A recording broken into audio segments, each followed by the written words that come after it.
A day in a life as a soon-to-be mom. At dahil tag-ulan na naman, nag-request si Choggy ng sopas. Siyempre, ang person hindi marunong magluto ng sopas. Pero dahil smart ako, yun kasi ang tawag sa ni Choggy.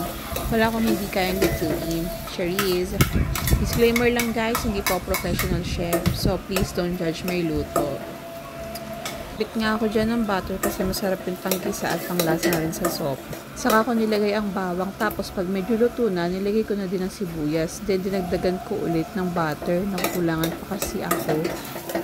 Ayan, at aantayin ko lang maluto ng gusto yung sibuyas at bawang.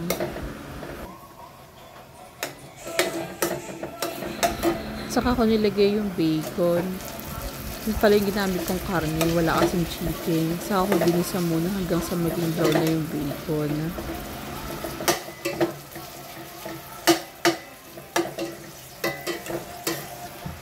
Ayan, nag-brown na si bacon. Konting gisa pa guys. Para maluto ng husto ang karne.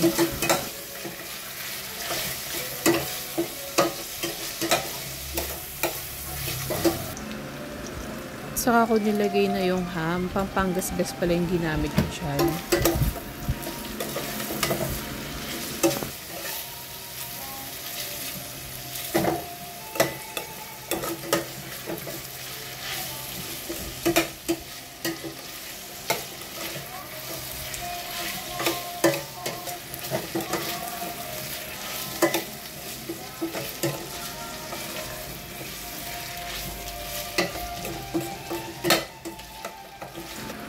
At nung medyo nag-brown na ang ham, nilagyan ko na ng tubig. Grabe, sobra proud ako sa sarili ko. Akala ko hindi na ako matututong magluto. Noon kasing college na ako, wala pa akong alam na lutuin. Palagi ako nagtatanong kay mama kung ano ang susunod na ingredients. Pero kapag naging independent ka pala, doon mo madidiscover na, kaya ko pala itong mga hindi ko nagagawa noon. Ayan, yesto yung ginamit naming macaroni elbow. Hunugasan ko nga muna yan. Nung hugas na, saka ko na nilagay siya para pakuluan.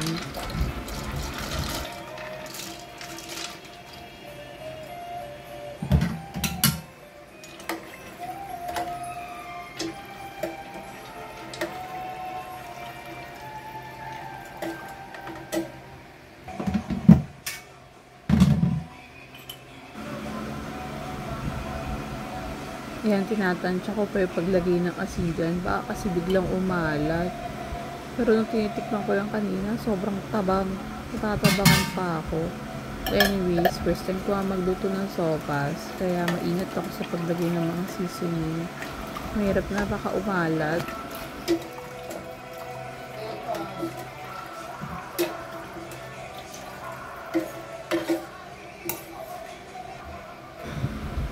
Ayan, tinakman ko muna. Hintayin ko siyang kumulo. Mahirap magpakulo sa electric.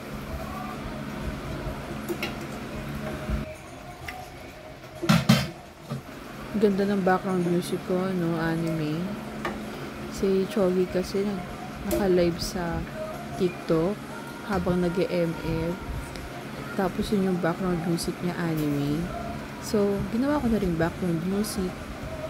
Para hindi na mag-iisip ko ano ibabackground ko sa vlog na ito.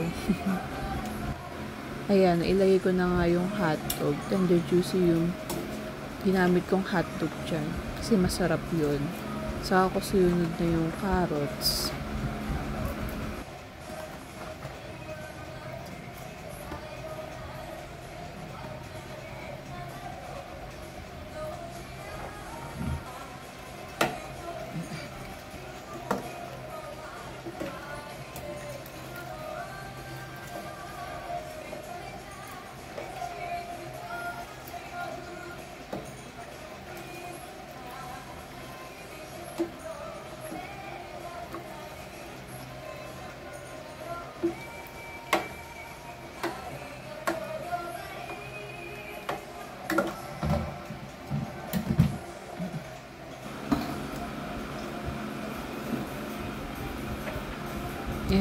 guys, kung mapapansin nyo pa na yung halo ko dyan.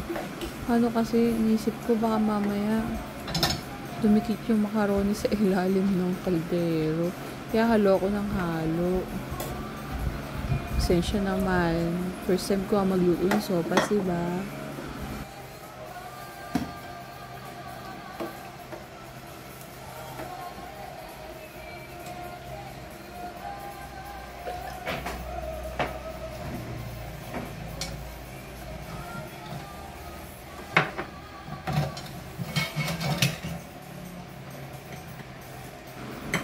Ayan, maglalagay naman ako ng asin dyan kasi yan tabang.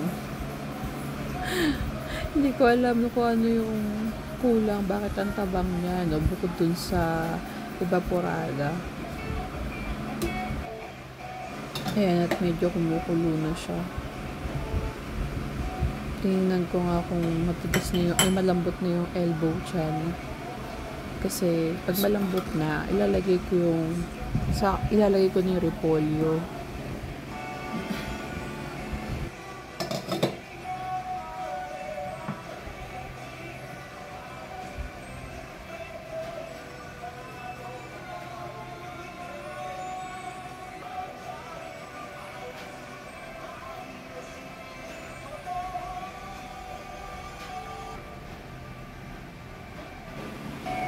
Ayan na nga, kumukulo na ang sopas. Haluin ulit natin, baka dumikit.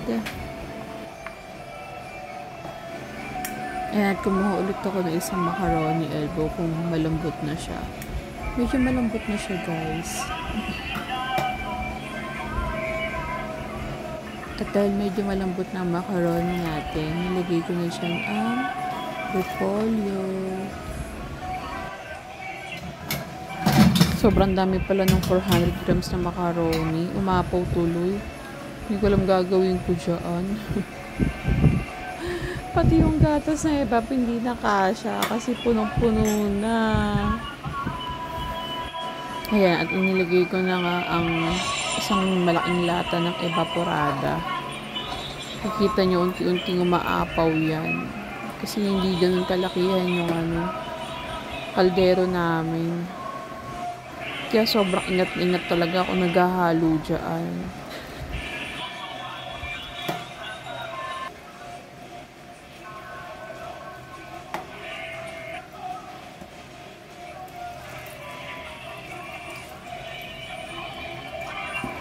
Ayan, tinikman ko yung sopas. Creamy na siya pero natatabangan pa rin talaga ako. Tapos, dun ko naalala na ay nilalagyan ba ito ng ground pepper saka ng asin? Eh, hindi ko matansya yung asin. So, ang ginawa ko, nilagyan ko ng patis. At least yung patis, liquid. Yung asin kasi, parang kailangan mo pa siyang malusaw dun sa sopas. Kaya patis na lang yung nilagay kong panglasa. Yan, saka ako nilagyan ng ground pepper na.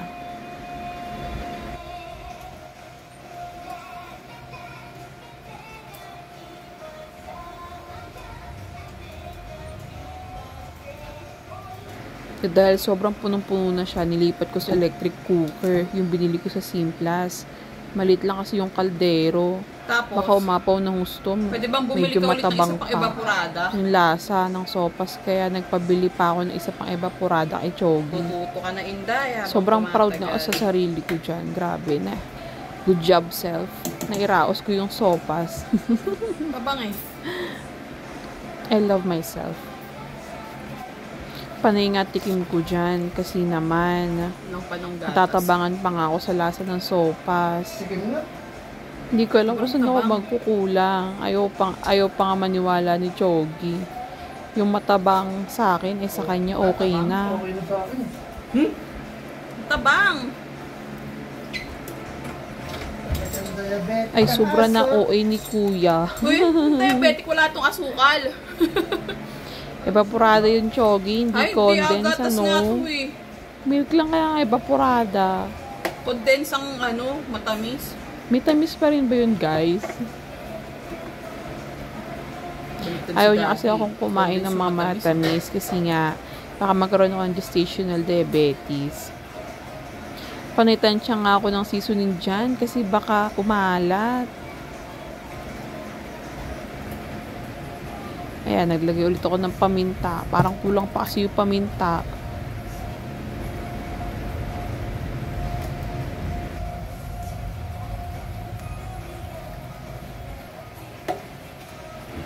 Ayan, sobrang creamy na nung sopas. Dalawang evaporado na kasi yung nilagay ko. In fairness naman guys, masarap siya.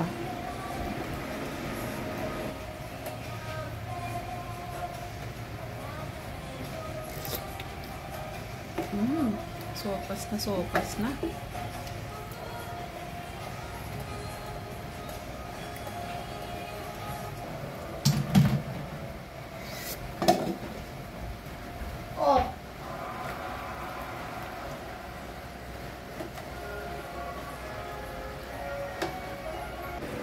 O siya guys, I hope you like my video. Thanks for watching, friends. Mwah!